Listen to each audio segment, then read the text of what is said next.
Hi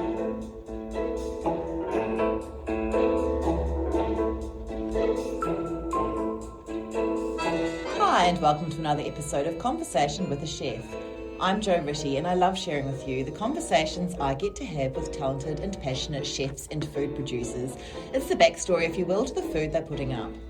I begin today by acknowledging the Wurundjeri people of the Kulin Nation and the Gadigal people, traditional custodians of the unceded land where this conversation takes place. I pay my respects to their elders past, present and emerging. What happens when a chef wanders off the line and into biotechnology? In George Peppou's case, you get Vow, a company growing meat in a new way, not instead of animals, but with far fewer of them. Cultured meat starts with a tiny sample of animal cells, nurtured in a stainless steel tank the way yeast is nurtured into bread or grapes into wine. Feed those cells well, let them multiply into muscle, fat and connective tissue, and in a matter of weeks you have meat without needing to raise whole flocks or herds. It opens questions most of us have never had to ask. What if meat could be produced with less land, less resource intensity and a fraction of the animals? What if foie gras could be indulgent without the ethical weight? What if the future of meat is less about taking something away and more about curiosity, flavour and abundance? George is chasing a future where meat is abundant, sustainable and joy-giving. I wanted to know how he got here, what it all means and what it looks like on the plate. Hey Jo, it's George Peppou. How are you? Good, thank you. Thanks, George, for calling. It's so nice to talk to you again. Likewise. As I said, it's lovely to speak to you again because I met you at for me, it was a very cinematic night in Melbourne where we were in an art gallery with the products laid out on a beautiful table, including those incredible tallow candles that you can dip your bread in and eat. To me, that was everything Melbourne should be. And I found everything about it fascinating and I wanted to find out a little bit more. And so perhaps to start from the start, can you tell me what is Vow? Yeah, absolutely. Vow is a cultured meat company. So we develop and we have introduced cultured meat as a category where rather than growing meat by rearing and slaughtering animals, we grow animal cells outside of the animal in what look a lot like brewery tanks, big stainless steel tanks that we feed the cells all the nutrients they need to grow and be healthy, and then we turn those into finished food products. And this is very much not about replacing the meat we love. It's about adding new things to meat eaters' plates. Like I eat meat. I just had a chicken sandwich for lunch. And it's been all about adding new options for people that really love meat. So it's not for vegans? No, definitely not. We actually explicitly label not vegan or vegetarian. Right. Because it's very, the whole goal is to make food that people that like eating meat can eat some of the time and really enjoy. But it takes a bit of pressure off ecosystems and so on. Exactly. And if you look at the global demand for meat, it's from memory, it's going to grow from 350 million tons a year to 390 million tons a year between 2020 and 2030. The additional, 40 million tons a year that we require isn't going to be coming from regenerative, extensive agriculture systems. It's going to be coming from very large-scale factory farms, mostly being built in Asia. And so I sort of looked at it as okay, well, if we can add something to the plate of meat eaters that they eat some of the time, we can drastically reduce the need to add a very large number of factory farms with a very kind of simple and agreeable behavior change of just choosing something a little bit different some of the time.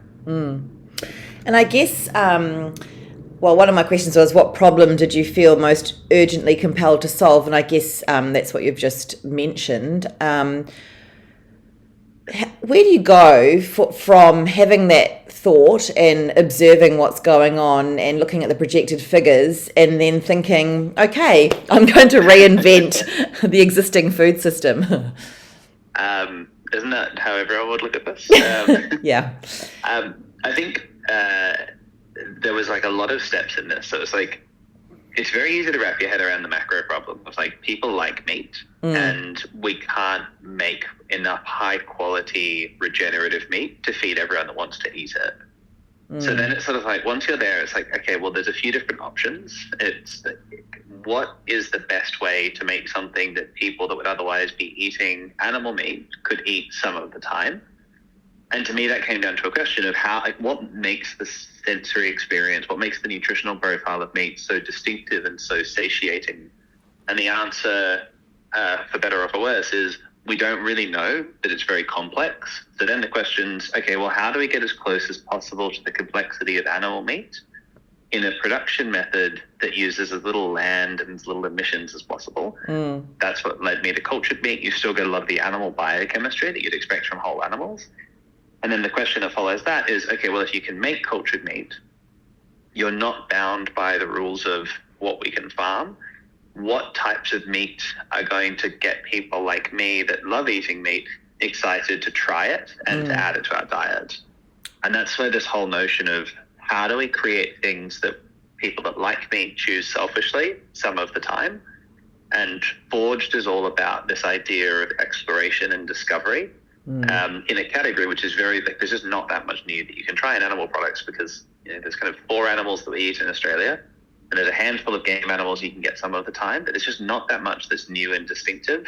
And this ability to give people like a truly new and novel experience, it's a very hard thing to find, especially as ingredients become more globalized and more widely available. Yeah. So then, why Japanese quail? So we've grown a whole bunch of different things over the last 6.5 years. Yeah. I'm pretty sure I've tried more cultured cells than anyone on the planet. We've had everything from alpaca, kangaroo, crocodile, peacock, and dozens of others. Wow. What we were doing by kind of building that cell library and searching through nature to figure out what tastes good as cultured meat was trying to answer this question of what are we able to make in a volume and at a cost which makes sense for food? What tastes good, and what's the right balance of interesting versus accessible?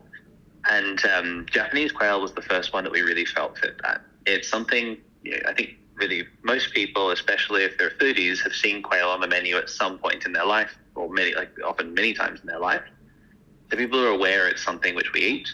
But if I asked you to precisely describe the flavor of quail, you're probably going to have a harder time doing that than, say, beef or chicken, which are much more frequently consumed. So it's sort of this nice balance of familiar enough to not be super intimidating, but different enough to be interesting and kind of curious. And then also it just tasted really good. It had that like really rich kind of umami, like meatiness to it, that little hint of gaminess, which made it a bit more interesting, a bit more sophisticated. And yeah, we're just like, when we were working with some chefs in Singapore in the early days, it was just like, yeah, this is great. Can I have this now? And it was like, well, soon, but yes. Yeah, wow.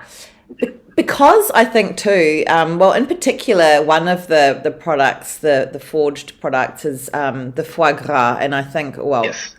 Are we calling it forged gras, maybe? And that's one that I think, when you were saying earlier that sometimes people who love meat might selfishly choose to have a certain products. And I think that would be one of them in terms of the actual foie gras, because it really has got so many ethical problems around it, and yet it's really delicious. Is that one of the reasons you made that particular product? Yeah, that wasn't something we had... That wasn't something we'd actually planned on making. We're in Singapore, we're spending a lot of time with chefs, and we're doing all these tastings, and it came up a lot, especially from some of the big hotels, where they had introduced policies that required them to remove foie gras from the menu due to ethics. Yes. At the same time, these chefs had guests coming in, especially for big events like weddings, saying, hey, can I have foie gras? And they'd have to say no. Yeah. So that was kind of like, we heard this like 50 times. We're like, okay, we should probably make a foie gras now.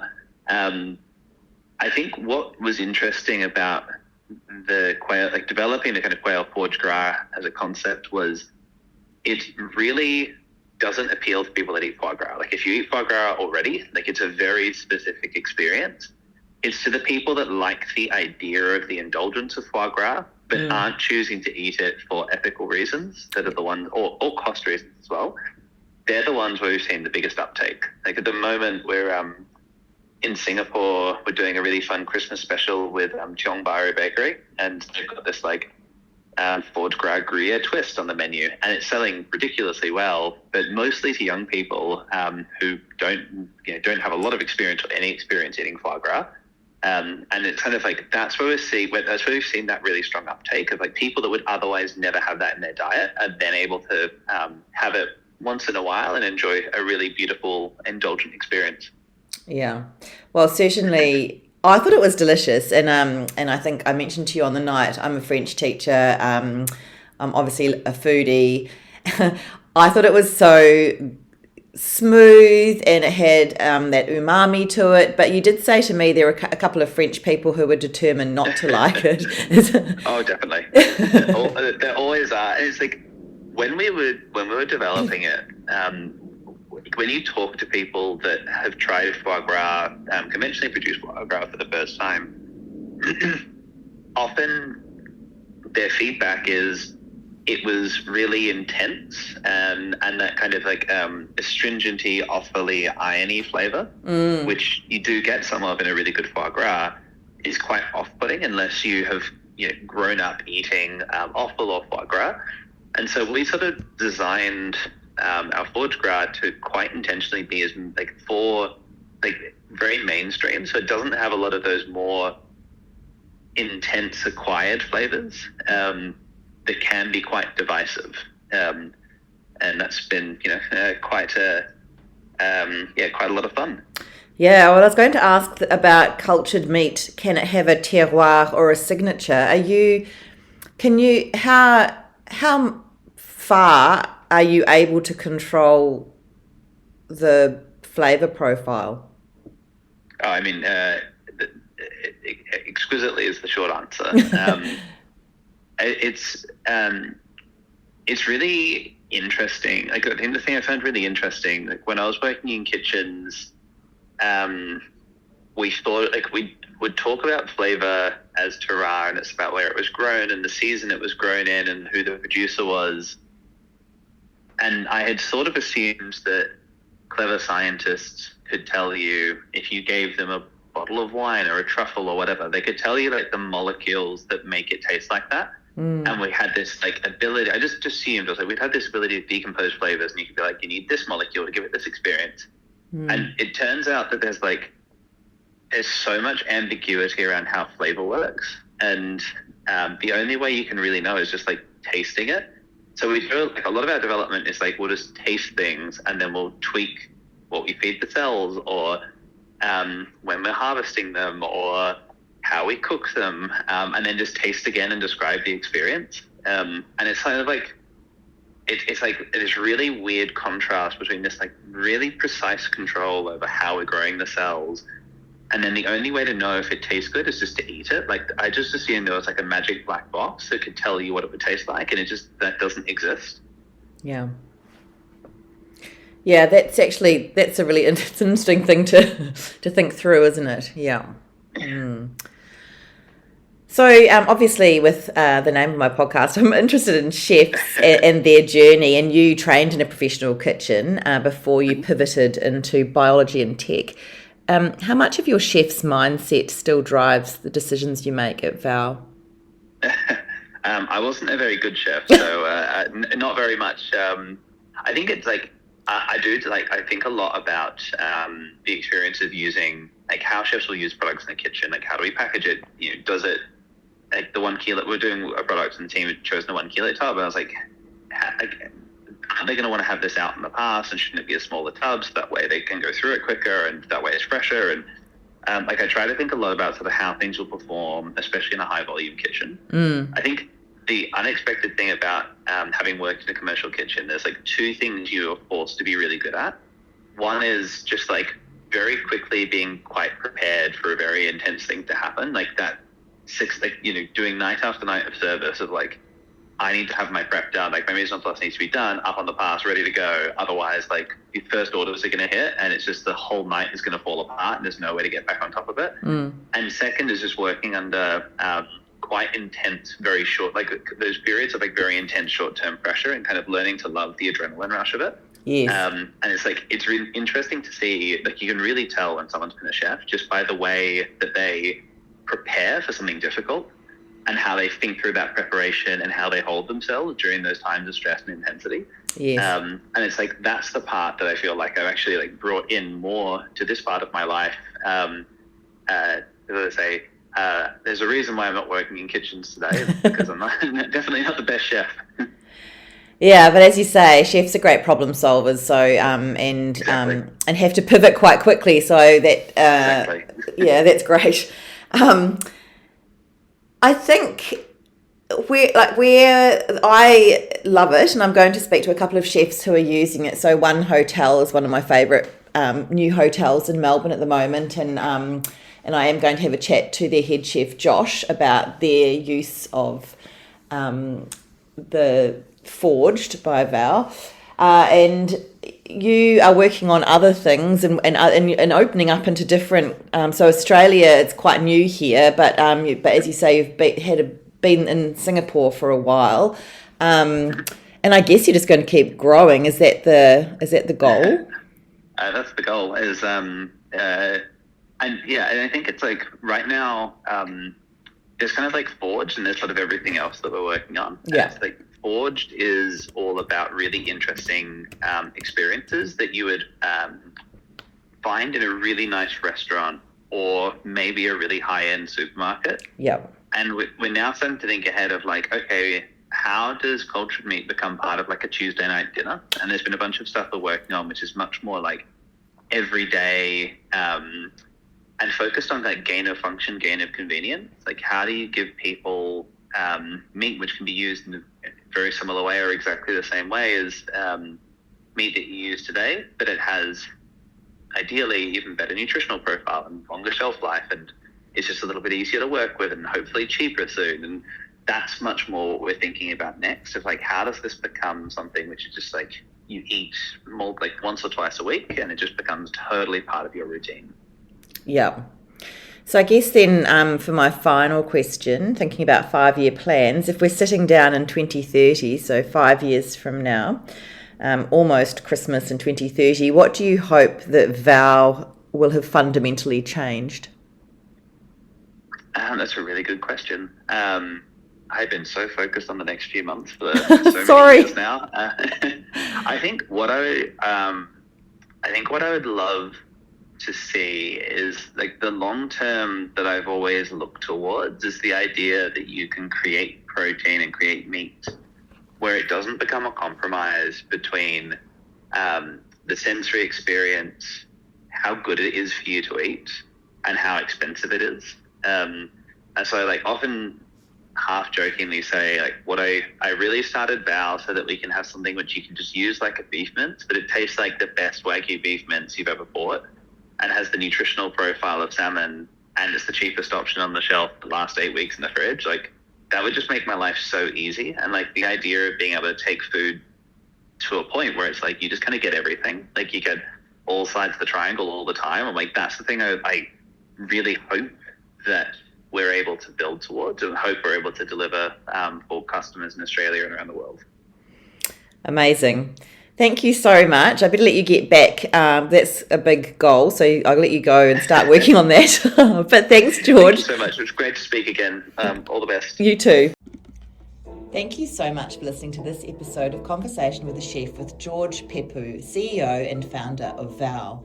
You can check it all out on Instagram at Forged by Val, that's VOW in case you're wondering, and at It's Just Val, as well as their website www.eatval.com.